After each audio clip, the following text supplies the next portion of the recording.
Hi guys, this is your Mommy Joy. Ang topic natin today ay Sansevieria o mas kilalang snake plant. Espada sa Pilipinas, mother-in-law stang sa English. Ang halamang ito ay mabubuhay sa unsuitable growing condition, na ang ibig sabihin lamang kung hindi maarawan o makalimutang diligan ay mabubuhay pa din. Sabi nga nila, kailangan mo munang mahirapan ng todo bago mo malanta o mapatay ang halamang ito. Ang snake plant ay napaka-versatile na halaman. Ito ay bagay na bagay sa mga hardinero at hardinera na makakalimutin. Kasi kahit malimutan mo siya, nadiligan araw-araw, mabubuhay pa din siya. Ang Sansevieria o snake plant ay mainam na indoor plant. Isa ito sa malakas na air purifier. May pag-aaral na ang Sansevieria o snake plant ay nagtatanggal ng toxic sa hangin gaya ng formaldehyde, xylene, toluene, at nitrogen oxide. Maaari itong ilagay sa mga makikemikal na lugar tulad ng talyer, pagawaan ng kotse, pagawaan ng pintura, printing shop, kung saan ang mga chemical na nabanggit ay mataas ang level at present. Ang halamang ito ay naglalabas ng oxygen sa gabi. Ang snake plant ay naiiba sa lahat ng oxygen-producing plant.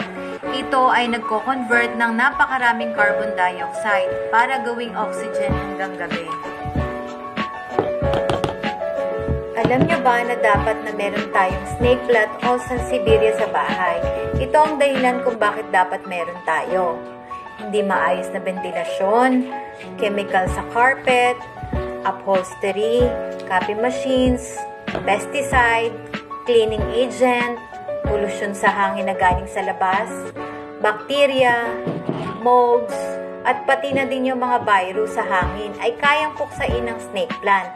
Kaya masasabing mainam na panlaban ito. Sinisip-sip ng snake plant ang toxic sa hangin. Nang mga dahon nito ay pinapalitan ito ng oxygen.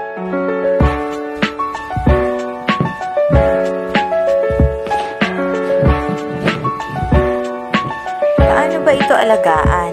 Kahit diligan mong madalang, mabubuhay pa din dahil sa makapal na dahon nito ay magmumukha pa ding sariwa.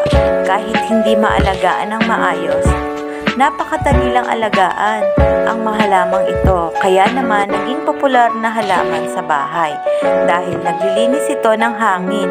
Napaka-rewarding, di ba?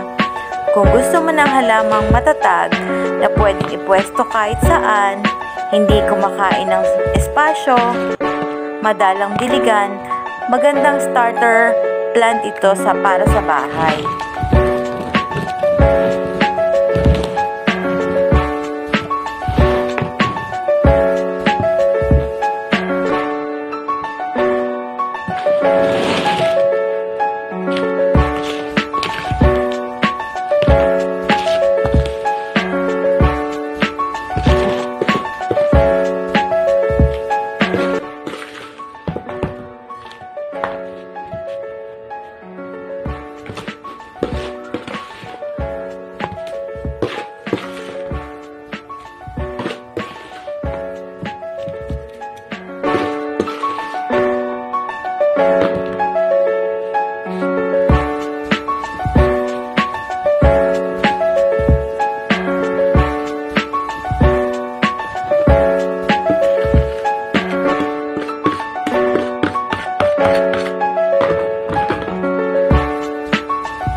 See you guys until my next video.